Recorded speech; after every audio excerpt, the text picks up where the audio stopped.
of strategic management. Strategic management is a state of managerial decisions and actions that determine the long-term performance of the corporation. The study of strategic management emphasizes the monitoring and evaluating of external opportunities and threats in the light of corporation strength and weakness.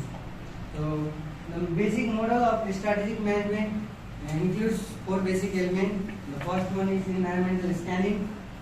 Second is strategy formulation. Third is strategy implementation, and the last one is evaluation and control. So, going towards the first one, that is environmental scanning. Environmental scanning refers to the monitoring, evaluating, and disseminating of information from the external and internal environments to key people within the organization. It simply means gathering information about the external and internal environment of an organization. It consists of internal environment and external environment scanning. And if you go for internal environment of an organization includes the organization culture, the organization resources, and the organization culture, resources, and its structure. The structure means the way the information flow, who reports to whom mechanism, that is the organizational structure. And if we talk about the external environment also comprises of two environments. That is, first one is general environment and second one is tax environment. So in general environment we do the fiscal analysis, that is political, economic, technological, legal, and ecological and global. We do that analysis. And in the tax environment there are customers, suppliers, competitors, creditors, financial institutions, media, pressure groups, public, everyone. So that's all about the environmental scanning. The second one is strategy formulation. The strategy formulation is the development of long-range plans for the effective management of environmental opportunities and threats in the light of corporation strengths and weaknesses, that we call as SWOT analysis. It includes defining the corporate mission, specifying achievable objectives, developing a strategy, and setting policy guidelines. So talking about the mission, an organization mission means that why that company exists or why that organization exists. That is the reason for that existence of that organization. It defines what that organization provides to the society, maybe a service or a product. And if we take the example of Google, the mission statement of Google is to gather the worldwide information into one place and make accessible to that information to everyone around the world. So that is an example of mission statement. Second one is objective. Objective is the end result of a planned activity. The fulfillment of the objective results in the fulfillment of mission of the organization. One example can be like in increasing the performance sales by 10% in 2023 of an organization over 2022. And the third one is strategy. Strategy is the long run, we can say the long run plan. One example can be of a strategy like to merging or acquisition to increase the market share of an organization. And the last one is policy. Policy is the guidelines to make decisions. It allows it makes all the decisions that customer takes and action that customer and the employers takes is through the policy guidelines. The third one is strategy implementation. Strategy implementation is a process by which strategies and policies are put into action through the development of programs, budgets, and procedures. The process might involve the change with our structure of the organization, the management system, we can say culture, that is maybe a democratic culture or autocratic system. The implementation of this strategy is usually done by the middle level manager and the lower level manager of the organization, which is reviewed by the top level managers. And the last one is evaluation and control. This is the last step of the model of strategic management. Evaluation and control is a process in which the corporate activities and performance results are monitored so that the actual performance can be compared with the desired performance. First of all, one of the standard performance is set, and then they are compared with the actual performance, and if any deviations occur within those standards, then the corrective action need to be taken by the organization. So that was my part, and I would like to call my friend Pushpa for the further. Thank you, Roshan. Good morning, everyone. First of all, I would like to thank our respected Sandeep Koirala sir for providing this opportunity. And my topic is about globalization. Well, globalization and its types. Well, globalization is simply means the spread of product, technology, information, and jobs across national borders and cultures. In today's scenario,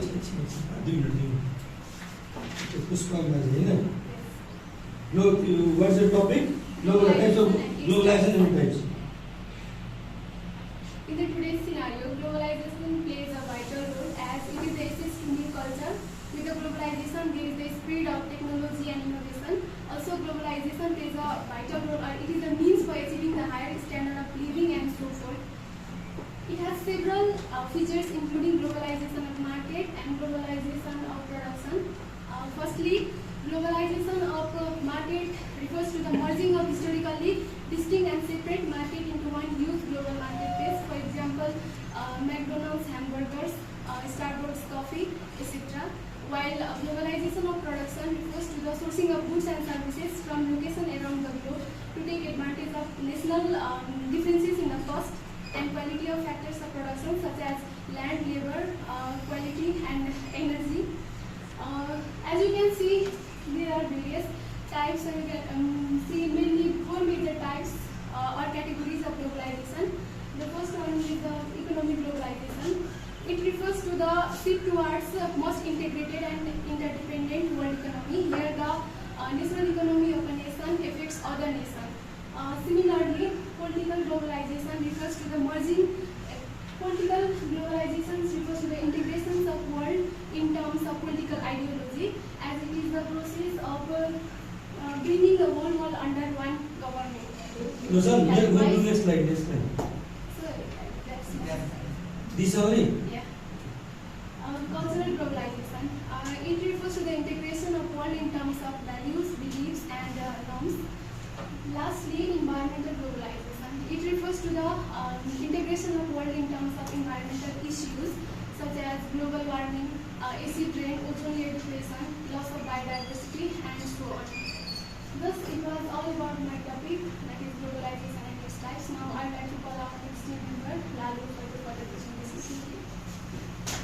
First of all, I'd like to thank our respected Chief Minister Sandeep Koirala for giving me a golden opportunity to say something in front of you all. So my topic is about strategic decision making.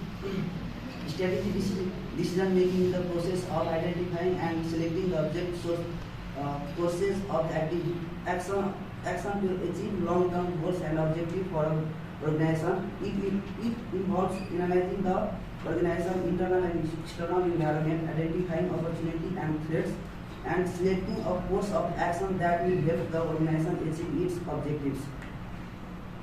Now, process of strategic decision making. First, setting goals. The first step is the strategic decision making process is to set long-term goals and objectives for the organization. These goals should be specified, measurable, achievable, reviewable, and time-bound. Now, second one is environment analysis. Once the goals have been established, the next step is to conduct an analysis of the internal and external environment. The internal environment includes the organization resources, capability, and culture, while the external environment includes factors such as competitions, market threats, regulators, environment, and technology changes. Now, third one is generating alternatives. Based on the analysis of the internal and external environment, potential courses of action are identified. These steps involve brainstorming and generating a variety of the alternatives that could potentially achieve the organization goals. Now, fourth one is evaluation alternatives. The next step is to evaluate the alternative based on criteria such as feasibility, potential factors, potential impact on the organization and engagement with the organization values and goals. This step may involve a cost-benefit analysis, a SWOT analysis to identify strategy, weakness, opportunity, and threats associated with each alternative. Now, fifth one is selecting the best alternative. Once the alternative has been evaluated, the best courses of the action is selected. This decision is based on the criteria identified in the previous step as well as the organization values and goals. Now, sixth one is implement the decision. Once the decision has been made, implement this step involves developing a plans of the actions, allocating resources, and communicating the decision of the stakeholder. Now, last one is monitoring and evaluation of the decision. The final step in the strategic decision making process is the monitoring and evaluating the decisions to ensure that it is achieving the desired outcomes. This step involves measuring the success of the decision and making adjustment as necessary. Thank you.